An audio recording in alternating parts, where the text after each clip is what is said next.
दोस्तों नमस्कार, मैं प्रियतम कुमार प्रिय। आप लोग अब मेरे नाम से परिचित हो चुके हैं। बीपीएससी ने मुझे 5 साल के लिए डिबार कर दिया है। मैं इसके लिए आयोग को धन्यवाद देना चाहूँगा। क्यों, इसका अलग रीज़न है। तो चलिए, इन्होंने जो मुझे कारण कहा है उस कारण का मैं एक एक करके जवाब दे रहा हूँ। आप लोग पूरा वीडियो देखिएगा, सारे साक्ष्य, सारे एविडेंस, सारे प्रूफ। जब मैं चैनल पे दिखा सकता हूँ कॉपी को, तो क्या मैं कॉपी आयोग को नहीं भेजा हूँगा? तो मैं सब आप लोग के सामने बता रहा हूँ, ठीक है। और एक लफ्ज़ शब्द है सिर्फ, दीवार से डर नहीं लगता है साहब, आपके धांधली से डर लगता है, ठीक है। चलिए, इन्होंने कहा कि देखिएगा, मैं लगा दूंगा कि श्री प्रिया से साक्ष्य। देखिए, इसमें मुझसे जो मांग किया गया था, कहा कि श्री प्रिया से, आप लोग यहाँ देखिए, सॉरी एक सेकेंड, ये यहाँ पे लिखा गया है कि साक्ष्य प्रमाण, ये साक्ष्य प्रमाण के साथ स्पष्टीकरण की, ये देखिए यहाँ पे लिखा हुआ है, स्पष्टीकरण की मांग किया गया था, ठीक है, की गई थी या था, ठीक है, ये यहाँ पे लिखा हुआ है। तो मैंने जो क्या साक्ष्य दिया था, और इसमें फिर जो इन्होंने कहा है कि कोई साक्ष्य या दस्तावेज प्रमाणन नहीं दे पाए हैं, यहाँ पे देखिए मुझसे इस नोटिस में दिया गया है। तो मैं ये आपको बता रहा हूँ कि मैंने क्या साक्ष्य दिया है और क्या किया है, मैं सब आपको दिखा रहा हूँ। आप वीडियो को देखिएगा, बस यही निवेदन है कि आप वीडियो को देखिएगा सिर्फ, ठीक है। प्रमाण के साथ स्पष्टीकरण की मांग की गई थी और वे अपने स्पष्टीकरण में कोई तथ्य या दस्तावेज साक्ष्य प्रमाण नहीं दे पाए। इन्होंने कहा नहीं दे पाए, ठीक है। मैं आपको बता रहा हूँ, मैं वो लगा दूंगा जो मैंने भेजा है, सब लगा दूंगा। हाँ, मुझे 24/12/2025 को मेल प्राप्त हुआ था, मैं लगा दूंगा, आप देख लीजिएगा। और मुझे कहा गया था कि आप 27/12 यानी 27 दिसंबर तक आप उसका जवाब देंगे। तो मैंने 26 दिसंबर को अपना जवाब फाइल कर दिया था, आयोग को मैंने मेल कर दिया था अपना जवाब, मैं वो लगा दूंगा। और उसमें मैंने साक्ष्य उपलब्ध कराए थे, विद्यार्थी की कॉपी, और 71 में 71 प्रीलिम्स को लेके भी मैंने एफिडेविट दिया था, उसका आज तक कोई जांच रिपोर्ट नहीं दिया है। तो मुझसे उस नोटिस में जितने सारे सवाल किए गए थे, मैं उसका जवाब दे चुका था और कॉपी में उसको उपलब्ध करा चुका था साक्ष्य के रूप में, ठीक है। ये मैं लगा दूंगा, आपको बता रहा हूँ, ये 26/12/2025 की घटना है, मैंने दे दिया था।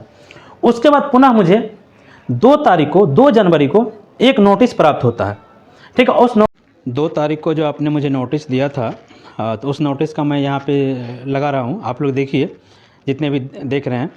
क्या लिखा है कि सूचित करना है कि आपके द्वारा, आप इस लाइन को ध्यान से पढ़िए, समर्पित किए गए, ठीक है, समर्पित किए गए स्पष्टीकरण में, क्या कहा, स्पष्टीकरण में यहाँ पे लिखा हुआ है, में मात्र 2 उत्तर पुस्तिकाओं का साक्ष्य उपलब्ध कराया गया है, ठीक है। एक तरफ आप वीडियो में कह रहे हैं कि कोई साक्ष्य नहीं दिए हैं, और आप ही अपने नोटिस में कह रहे हैं कि मात्र 2 पुस्तिकाओं का, उत्तर पुस्तिकाओं का साक्ष्य उपलब्ध कराया गया एवं कोई दस्तावेजी साक्ष्य उपलब्ध नहीं कराया गया है, ठीक है। कोई दस्तावेजी साक्ष्य उपलब्ध नहीं कराया गया, आपने ये मुझे लिखा है, ये आपके 2 तारीख के नोटिस में है। और मुझे 5 तारीख तक आपने कहा कि 5 तारीख तक आप इस ईमेल आईडी पर जवाब दीजिए, ठीक है। तो ये आपके 2 तारीख का नोटिस है, ठीक है। अब हम देखिए, हमने जवाब दिया था वो हम आपको लगा के दिखा रहे हैं कि हमने क्या जवाब दिया था। ये आप लोग देख लिए, ठीक है, देख लिए ध्यान से कि ये इन्होंने खुद कहा कि मात्र 2 उत्तर पुस्तिकाओं का साक्ष्य आपने उपलब्ध कराया है, ठीक।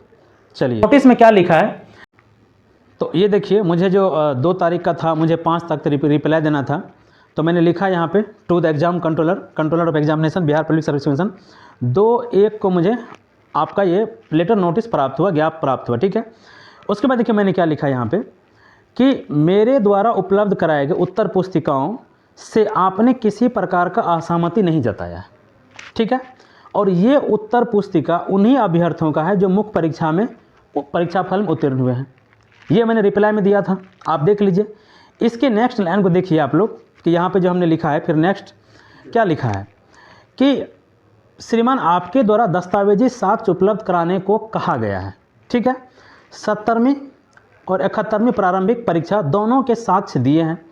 इस गैप से मैं समझ नहीं पाया हूँ, ठीक, मैं समझ नहीं पाया हूँ कि किस परीक्षा के बारे में और किस प्रकार के दस्तावेजी साक्ष्य उपलब्ध कराने हेतु निर्देशित किया गया है, कृपया सुस्पष्ट करने की कृपा कीजिए। तो आप बताएंगे ना कि हाँ मुझे ये दस्तावेजी साक्ष्य चाहिए। साक्ष्य का मतलब तो बहुत कुछ होता है, दस्तावेजी साक्ष्य, तो आप बताइए, आप मुझसे, ठीक। तो मैंने ये कहा कि कृपया सुस्पष्ट करने की कृपा कीजिए, जो मैंने 5 तारीख को रिप्लाई दिया था आपको, और किस तरह का साक्ष्य चाहिए, बर्डन ऑफ प्रूफ 54 विद्यार्थियों को कॉपी उपलब्ध कराने का जिम्मेदारी यदि मेरे ऊपर है तो आप कहिए कि आप ही के ऊपर है 54 विद्यार्थी का कॉपी उपलब्ध कराना। और मैंने कुछ निवेदन किया था कि श्रीमान से नम्र निवेदन है कि मेरे कुछ संदेहों को दूर करने की कृपा कीजिए। है मुझे संदेह है, मुझे डाउट है, आप उसको दूर कर दीजिए। तो इसमें भ्रामक फैलाने, सस्ती लोकप्रियता पाने, ये सब बात कहाँ से आती है? क्या ये बताइए, सवाल पूछना अपने संवैधानिक संस्थान से कैसे जुर्म हो गया? भाई मुझे रिजल्ट से असंतुष्ट होने का मेरा संवैधानिक अधिकार, हक है ना। तो हम असंतुष्ट हैं, तो हमने कहा संदेहों को दूर करने की कृपा की जाए। ठीक है, आप देखिए यहाँ पे, फिर मैंने यहाँ पे पॉइंट वाइज दिया था, मैंने पॉइंट वाइज यहाँ पे लिखा है, आप देख सकते हैं। पहला पॉइंट कि श्रीमान 71वीं प्रारंभिक परीक्षा को लेकर मेरे परीक्षा केंद्र पर क्या हुआ था, आज तक आयोग के द्वारा किसी भी प्रकार की जांच रिपोर्ट मेरे साथ साझा नहीं किया गया, कृपया साझा करने की कृपा कीजिए। जब मैंने अभी 71वीं को लेकर मैं अलग से वीडियो बनाऊंगा, जब एफिडेविट मैंने दिया था आयोग को कि मेरे सेंटर पे कुछ गड़बड़ी हुई है, तो आप जांच करेंगे ना, जांच रिपोर्ट फिर प्रेस विज्ञप्ति जारी करेंगे ना क्या हुआ था। दूसरा देखिए, मैंने कहा कि 5 उत्तीर्ण अभ्यर्थियों की उत्तर पुस्तिकाओं जो कट ऑफ के आसपास अंक प्राप्त किए और साथ ही मेरे उत्तर पुस्तिकाओं का किसी तीसरे पक्ष से मूल्यांकन कराने की कृपा की जाए, तो डाउट दूर हो जाएगा। फिर आप पढ़ लीजिए तीसरा, ठीक है। और फिर चौथा और पांचवा कि मैं एक सिविल सेवा का अभ्यर्थी और मैं वही रहना चाहता हूँ। मुझे कोई शौक़ नहीं, मैं अपने कई वीडियो में कह चुका हूँ कि मुझे वीडियो बनाने का कोई शौक़ नहीं है, लेकिन मजबूरी मुझे वीडियो बनाना पड़ रहा है। आगे देखिए जो मैंने लिखा था, ये लास्ट है कि श्रीमान मैं आयोग का दिल से सम्मान करता हूँ, मैंने जो भी कहा है गुड फेथ में कहा और मेरे द्वारा किसी प्रकार का कोई फैलाने का कोई मंशा, किसी प्रकार का आयोग की धोबी शामिल करना नहीं है। ठीक है, लास्ट लाइन आप देखिए हमने क्या लिखा था कि श्रीमान मेरे द्वारा उपलब्ध कराए गए उत्तर पुस्तिका यदि गलत अभ्यर्थी के हों या उत्तर पुस्तिकाओं में गलतियां न हो या प्रश्न के अनुरूप उत्तर लिखे गए हो तो मैं बिना शर्त सार्वजनिक रूप से माफ़ी मांगूंगा। और मैंने ये अपना रिटर्न एप्लीकेशन रिप्लाई भेज दिया था, मैंने अपना जवाब भेज दिया था। तो आपको किस तरह का, फिर उसके बाद आप 5 तारीख को मैंने ये दिया था और आज सीधा 30 तारीख को आप तुगलकी फरमान निकाल देते हैं कि कोई साक्ष्य दस्तावेज उपलब्ध नहीं कराया गया है। तो आप खुद यहाँ देखिए कि हमने उपलब्ध कराया था, हमने जांच की मांग की थी, जांच अभी तक नहीं की गई है, आगे भी अभी हम जांच की मांग करेंगे। ठीक है, आप यहाँ पे देख सकते हैं मैं लगा दिया हूँ। ठीक है, तो आप देख लिए। फिर मैंने 5 जनवरी को इसका रिप्लाई दे दिया है।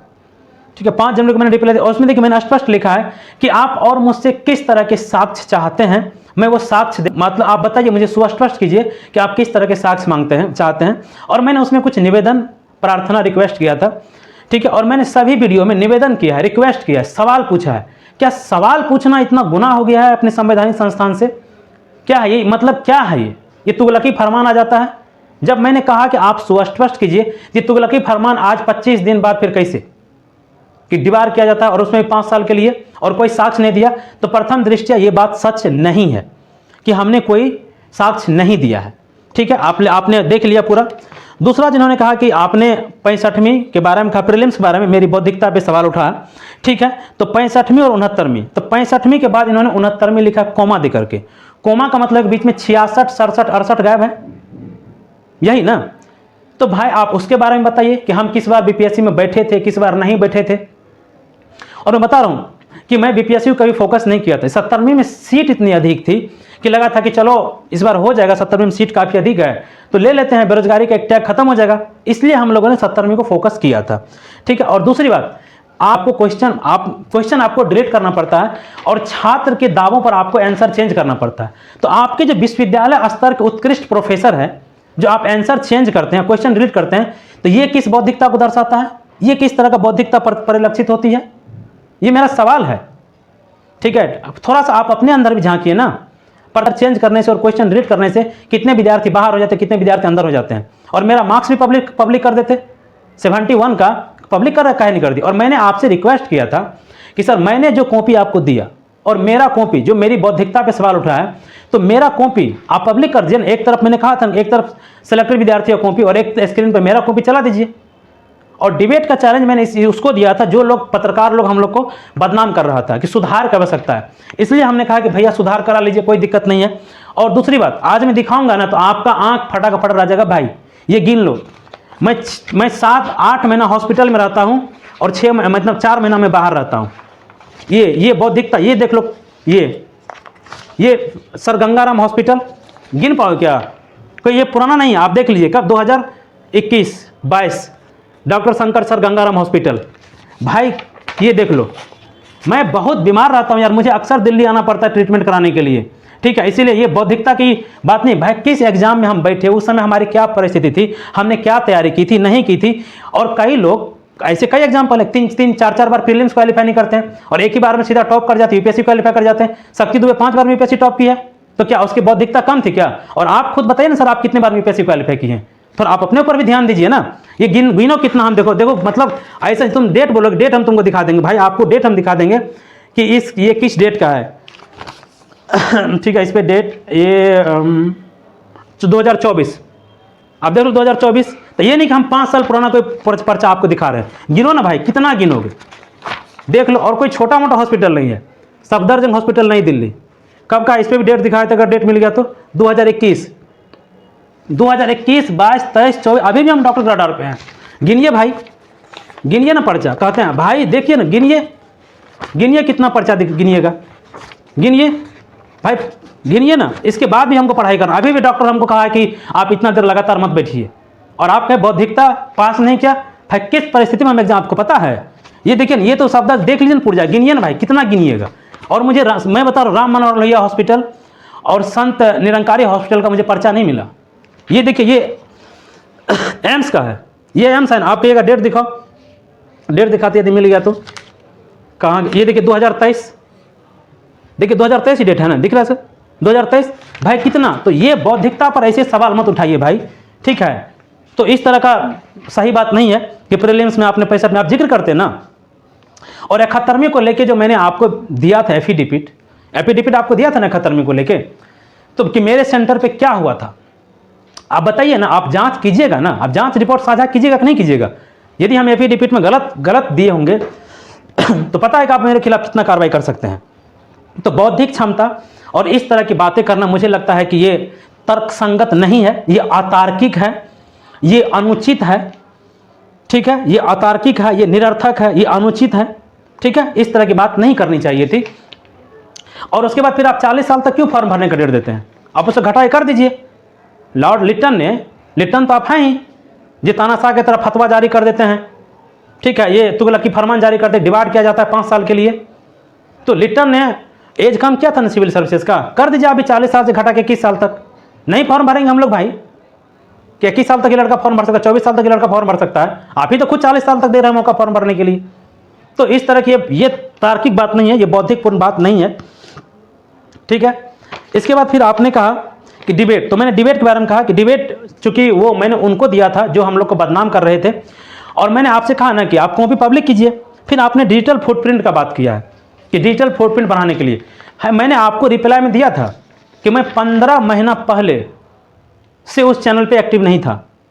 15 महीना एक कूलिंग पीरियड बहुत होता है इसको। और उसके बाद दूसरी बात, डिजिटल फुटप्रिंट में कोई भी लड़का को यदि बढ़ाना होगा, सस्ती लोकप्रियता हासिल करना होगा, तो वो ये कहेगा कि मेरे चैनल को सब्सक्राइब कीजिए और मेरे वीडियो को लाइक कीजिए, ठीक है। मैंने आज तक किसी भी थंबनेल में ना अपने कोचिंग का जो वो है उसका मैंने लोगो लगाया है, ना उसका मैंने नाम दिया है, ठीक, और ना मैंने किसी से कहा कि आप मेरे चैनल को सब्सक्राइब कीजिए और मेरे वीडियो को लाइक कीजिए। मैंने सिर्फ कहा शेयर कीजिए। तो ये डिजिटल फुटप्रिंट वाली बात, और मैंने आपसे कई बार रिक्वेस्ट किया, निवेदन किया, मेल किया है कि आप हम लोग से मिल लीजिए। जो ये भ्रम है हम लोग के मन में, जो दिक्कत है, जो संदेह, उसको दूर कर दीजिए। तो आप तो मिले तो नहीं, आपसे आपके यहाँ जब मिलने गए पटना में, आपने कहा कि मेल कर दीजिएगा, जो भी कहना होगा मेल कर दीजिएगा, ठीक है। यहाँ पे मेल के द्वारा यहाँ आने की कोई आवश्यकता नहीं है। तो फिर आप बताएंगे ना, ये डिजिटल फुटप्रिंट वाली जो बात है ना, वो पूरी तरीक़ा से गलत है कि आपको ये सस्ती लोकप्रियता चाहिए। नहीं, मुझे कोई सस्ती लोकप्रियता नहीं चाहिए। डिजिटल के लिए जहाँ आदमी कहता है कि शेयर, लाइक की, सब्सक्राइब, नहीं दोस्त, ये बहुत लंबी लड़ाई है। आपको मेरे साथ खड़ा रहना पड़ेगा सिर्फ मानसिक रूप से, ठीक है। आपने कहा कि स्वयं का अवमूल्यांकित उत्तर पुस्तिकाओं का कथित सफल उम्मीदवार की अवमूल्यांकित उत्तर पुस्तिकाओं के साथ निरर्थक अतार्किक तुलना। मैंने अपना उत्तर पुस्तिका आज तक चैनल पे नहीं दिखाया है, ठीक है, मैंने नहीं दिखाया है। काफी लड़के इसके लिए मुझे ट्रोल भी किए, फिर भी मैंने नहीं दिखाया है। तो ये बात सही नहीं है। मैंने कहा कि मैं स्वीकार करता हूं कि मैं फेल हूं, लेकिन जो ये कॉपी है, ये लड़का कैसे सफल हो गया, ये कैसे? पूछा गया 1861, लिखा 1857, तो ये पूछा गया कॉलेजियम लिखा है जज का केस, तो ये लड़का कैसे सफल हो गया, ये जवाब दीजिए ना आप। जब मैंने आपसे, तो मैं जो 2 तारीख को रिप्लाई मैंने, आप रिप्लाई में आप देख लिए ना 2 तारीख वाला, ठीक है। तो ये मैंने नहीं कहा है कि असफल, ये मैंने सिर्फ ये सवाल पूछा था कि सर ये लड़का कैसे पास है, ये मेरा सवाल है, इस सवाल को आप एड्रेस कीजिए। और मैंने तो आपसे कहा कि आपने मेरा जो आप पब्लिक किया है 65 और 69 का, तो मैंने आपसे कहा कि एक तरफ मेरा कॉपी और जो कॉपी मैंने आपको दिया है एक तरफ उनका कॉपी चला दीजिए। और भाई लड़का को मार्क्स मिला है तभी लड़का पास किया है, आप कह रहे हैं कि अमूल्यांकित उत्तर पुस्तिका, तो फाइनल रिजल्ट में दिए वो लड़का छंट भी जाता है तो मुझे उससे क्या मतलब है। वो लड़का मेंस में हम लोग को बाहर किया है, उस लड़का को मार्क्स मिला है तभी तो लड़का पास किया है ना, इंटरव्यू के लिए शॉर्ट लिस्ट हुआ है। तो उम्मीद करते हैं कि मुझे भी अपना पक्ष रखने का, मुझे लगा कि अपना पक्ष रखना चाहिए था। दोस्तों मैं आपको जो दिखा रहा था आप देख लीजिए, ये सफदरजंग हॉस्पिटल है भाई, एशिया का हड्डी का सबसे टॉप हॉस्पिटल माना जाता है। कब डेट है ये, 22 जुलाई 2025, आप देख लीजिए। आज भी मैं डॉक्टर रडार पे हूँ, मुझे डॉक्टर ने बुलाया था दिसंबर में, आप कहेंगे इस पर तो कुछ लिखा हुआ नहीं है, ये देख लो इस पर उन्होंने दवाई को लिख दिया था, ये देखो क्या डेट है, ये देखिए डेट 22 है भाई। आज भी मैं डॉक्टर के रडार पे हूँ, विद्यार्थी कैसे कैसे पढ़ाई करता है और आप क्या कहते हैं कि फर्जी उड़ा रहे हो भाई, आप जांच कीजिए ना। और डिबा मतलब क्या तुगलकी फरमान चल रहा है क्या? आज आपको पता होगा, मेरे पेरेंट्स के बारे में भी आपको पता होगा, क्योंकि मैंने आपके पास मेरा पूरा डिटेल्स है। तो मुझे मैट्रिक में कितना परसेंट मिला, इंटर में कितना मिला, ग्रेजुएशन कितना मिला, वो भी बता दीजिए ना। मैं मैट्रिक में फर्स्ट हूँ, इंटरव्यू में फर्स्ट डिवीजन पास किया हूँ और ग्रेजुएशन में मैं फर्स्ट डिवीजन पास किया और मैथमेटिक्स ऑनर्स किया हूँ, ठीक है। और पता लगे बिहार में जो मैथमेटिक्स ऑनर्स करता है ना बच्चा, उसकी बौद्धिक क्षमता ऐसे ही अच्छी रहती है, आप पता तो ठीक। और आपके तरह मेरे पिताजी बहुत अमीर नहीं हैं, आज ही मेरे पिताजी मजदूरी करते हैं, कितने कष्ट से हम लोग पढ़ते हैं। और आप जो है कि नहीं बाप जवाब दीजिए ना भाई, मेरा सवाल पूछना मेरा वैधानिक अधिकार, संवैधानिक अधिकार, हमने आपसे सिर्फ सवाल पूछा है, ठीक है। और मैं बता रहा हूँ कि आज भी मैं बहुत तकलीफ और कष्ट से मैं पढ़ाई कर रहा हूँ, और इसके बाद यदि आपके साथ अन्याय हो तो अन्याय बर्दाश्त करने की एक सीमा होती है, ठीक है। एक डर, एक सम्मान था आपको लेके मेरे मन में, लेकिन आज आपने वो भी ख़त्म कर दिया। एक डायलॉग है ना कि लड़का जब तक जेल नहीं जाता है ना तब तक उसके मन में जेल का डर रहता है, जब एक बार वो जेल चला जाता है ना तो फिर वो डर खत्म हो जाता है। आपने वो नोटिस डिवाइड करके मेरा वो डर खत्म कर दिया सर।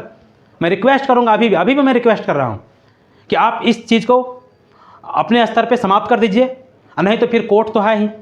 और मैं एग्जाम कंट्रोलर से मेरा वार्तालाप हुआ है, मैं मानसिक प्रताड़ना का केस उसके ऊपर करूंगा कि मानसिक रूप से मुझे प्रताड़ित कर रहा है। और मैंने अपने एक वीडियो में पीछे कहा था कि आप गलत रास्ते पर जाने के लिए मजबूर कर रहे हैं, और आज आप मेरे साथ वही स्थिति उत्पन्न कर दिए हैं और मुझे सुसाइड करने के लिए मजबूर किया जा रहा है कि ताकि ये बात किसी तरह दब जाए, ये बात निकल के बाहर ना आए। दोस्त आपको मेरे साथ सिर्फ खड़ा रहना पड़ेगा, ये लड़ाई बहुत लंबी है, ठीक।